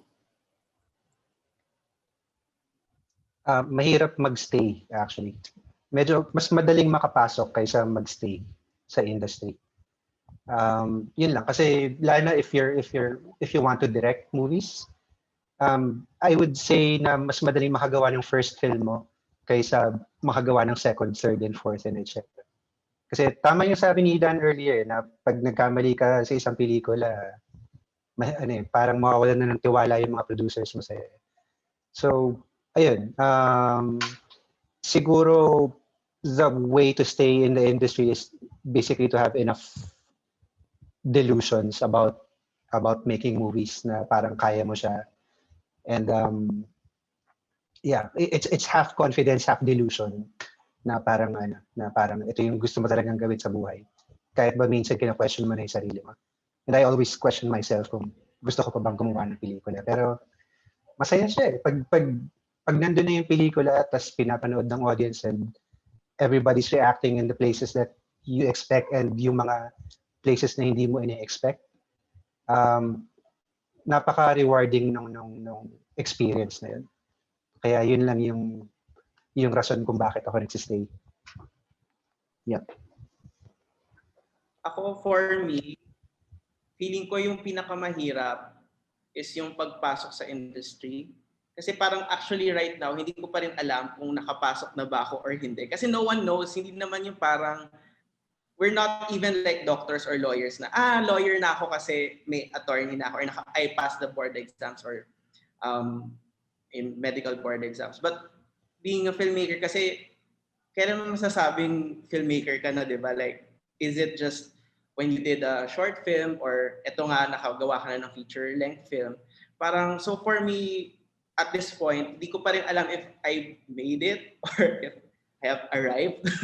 So, feeling ko parang ang hirap kasi there's no basis to it eh. Kasi nga, di ba, dinidiscuss natin kanina na yung journey ng bawat isa sa aming apat, it's really different. So, hindi mo alam saan point ka nakapasok na eh or saan ka tumutuloy na. So, for me, yun, it's really hard to know if nakapagsimula ka na ba talaga technically.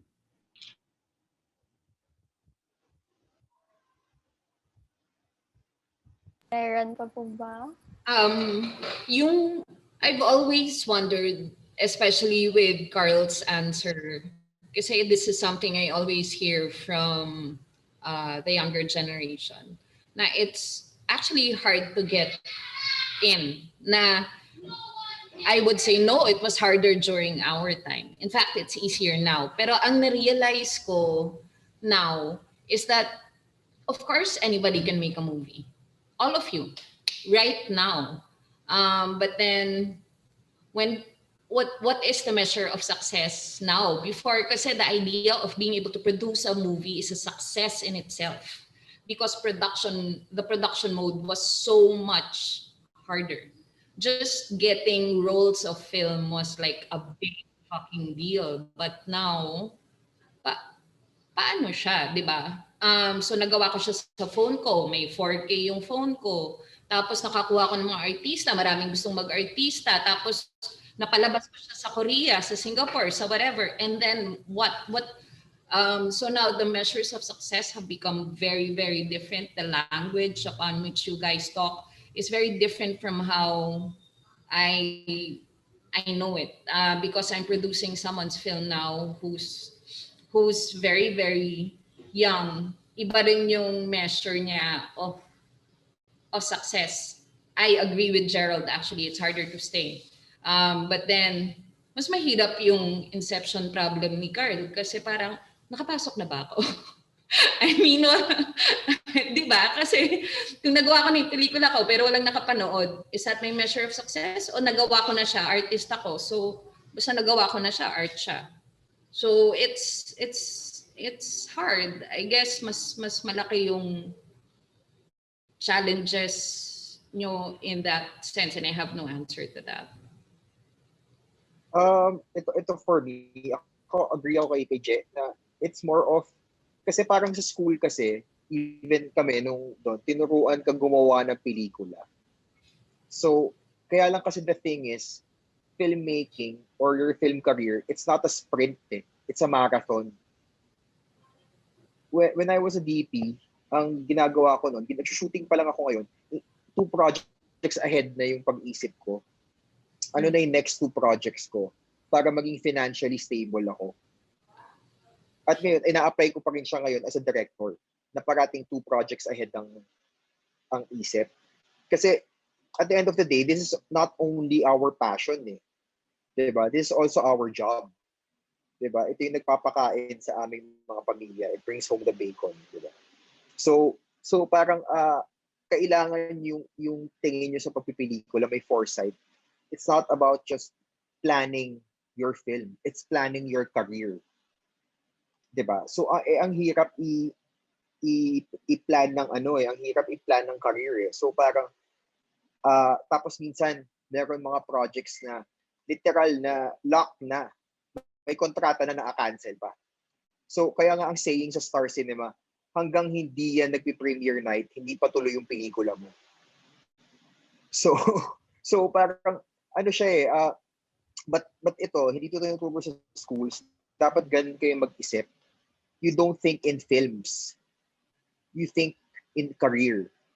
Yun dapat ang thinking sa sa paggawa ng pelikula. Kasi ang hirap nga mag-stay. Minsan parang tuloy-tuloy yung projects mo tapos biglang snap. Biglang all of a sudden wala siya. Walang biglang offers.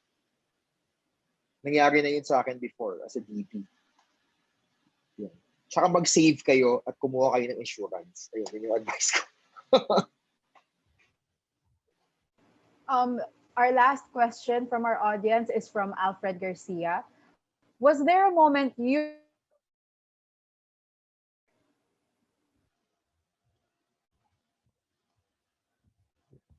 regret? Every day. I only regret it sa mga araw na mahirap talaga siya. May mga araw na sobrang hirap kasi. Pero hindi siya regret na tumatagal. It's more of just a passing feeling na parang sana iba na lang yung ginagawa ko sa buhay kasi ano ba tong ginagawa ko? I'm just making up stories and then, pinapahirapan ko yung sarili. Pero other than that, I don't really regret. Kasi in the first place, contrary dun sa mga sinabi ng iba na walang pera sa film, may pera sa film actually. Pero yun nga, yung sabi nga ni Dan, kailangan you think way, way ahead. So kailangan umiikot yung mga projects mo and whatever. So ako, halimbawa, I'm not doing anything now, but I'm writing scripts for whatever na producer na tatanggap. And ayun, so I don't regret it at all. Pero with every project, merong mga araw na iniisip ko na sana iba na lang yung ginagawa ko. But it's still fun. Yeah.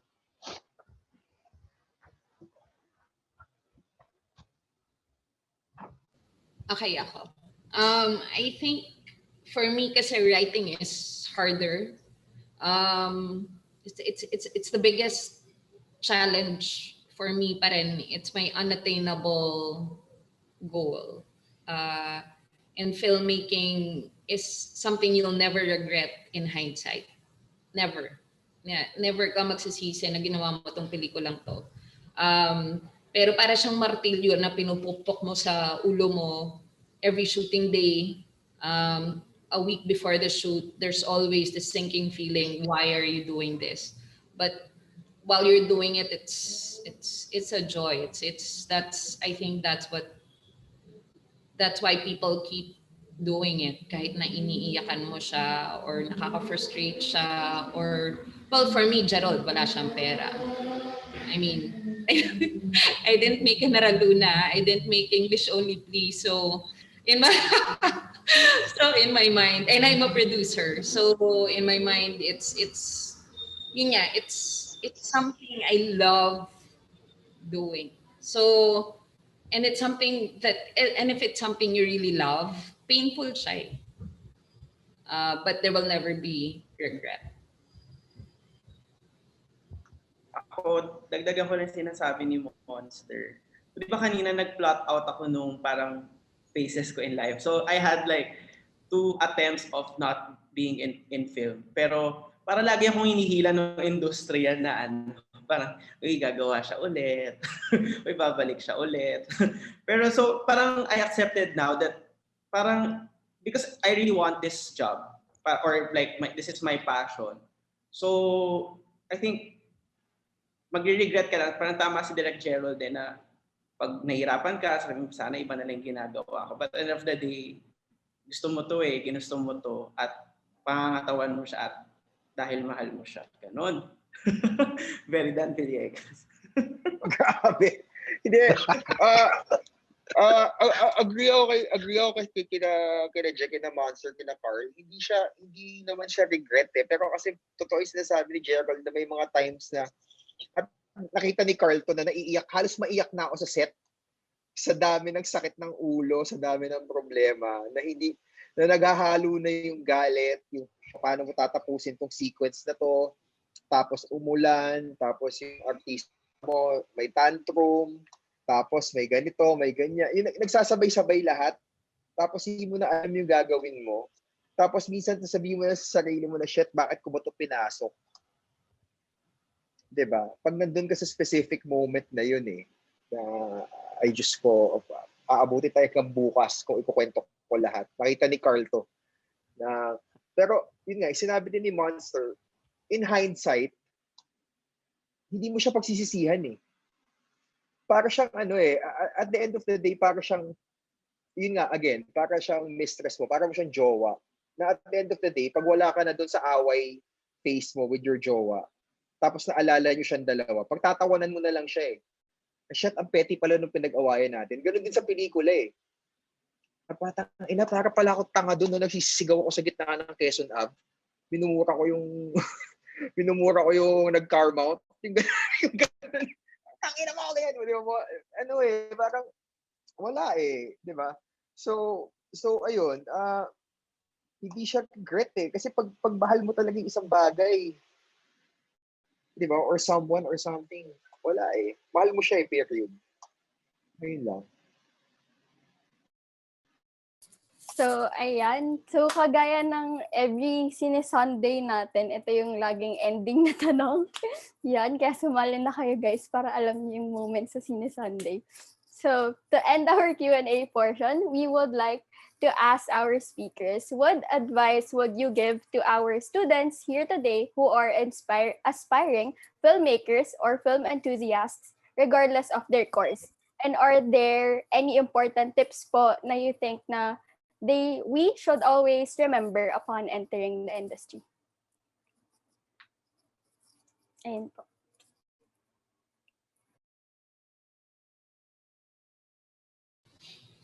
Sino first? Me na lang, Miss Universe question. Tips, no? Advice, no?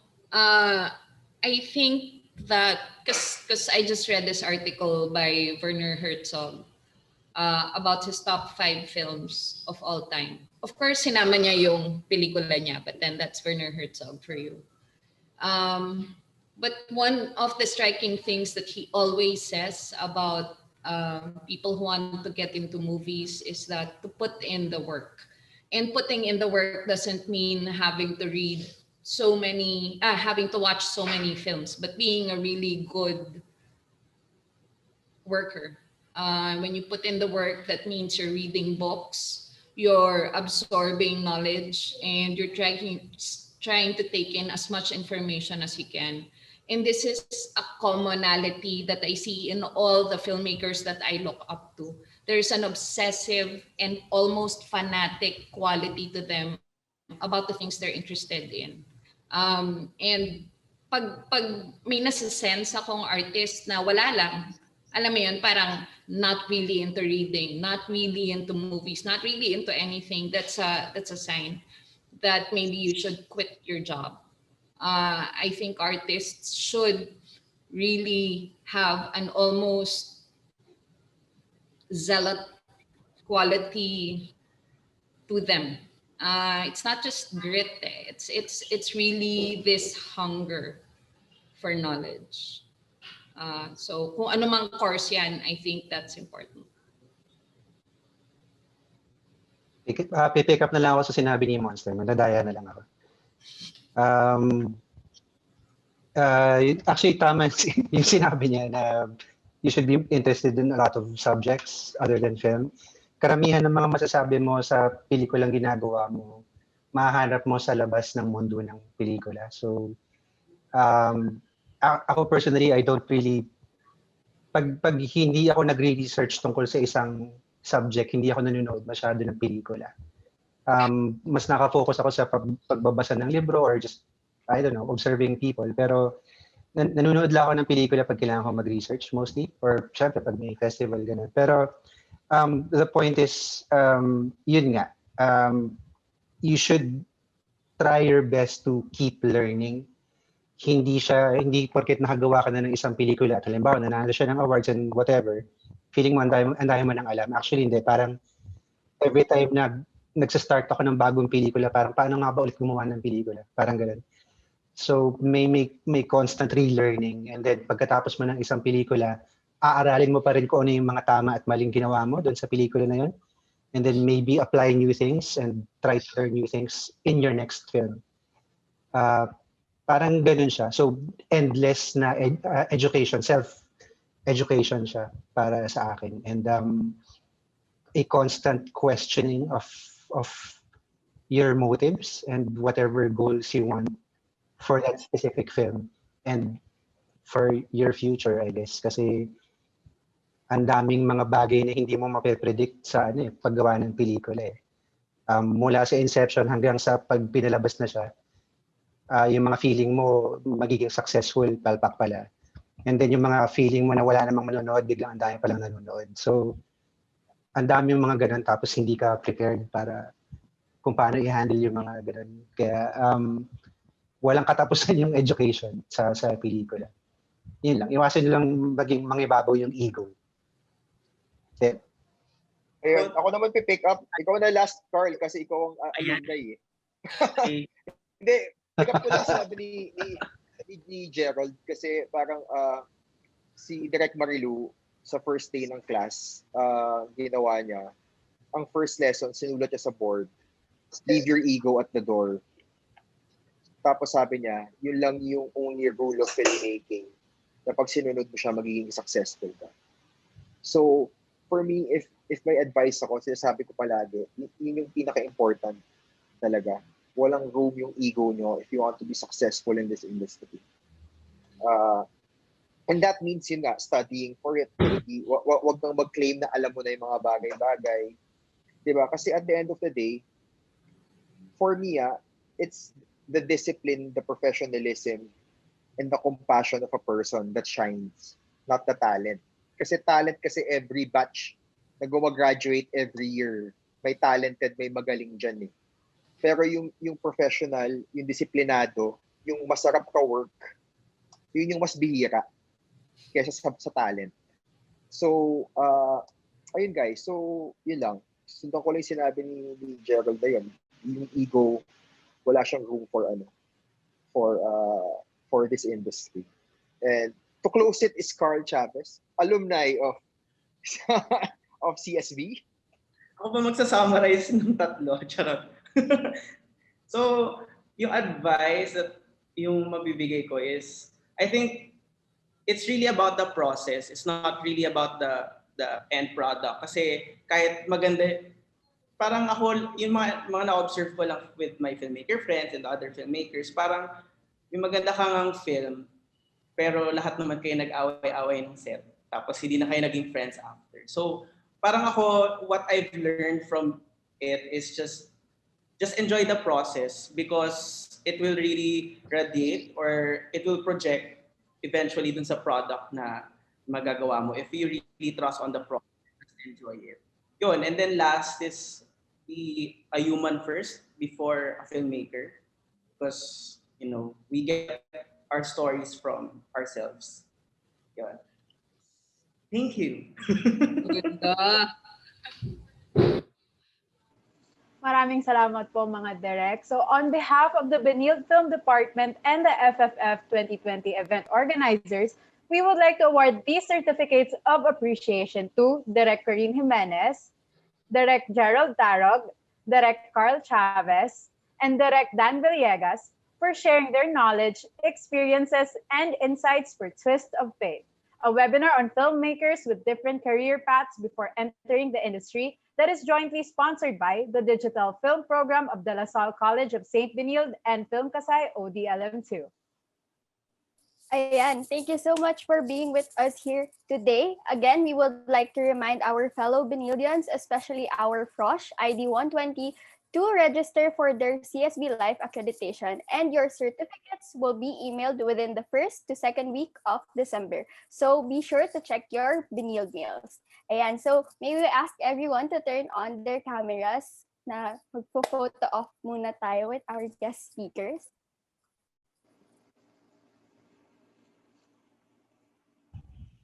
Hi guys, come on, don't be shy.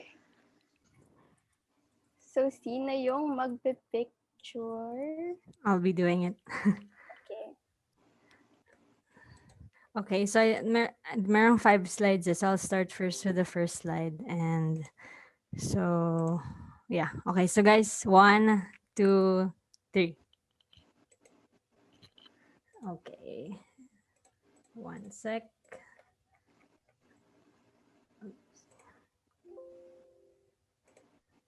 Okay, second slide.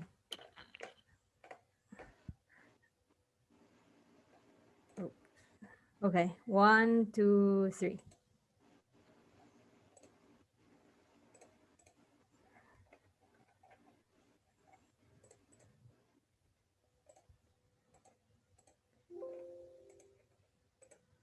Okay, third slide. 1, 2, 3.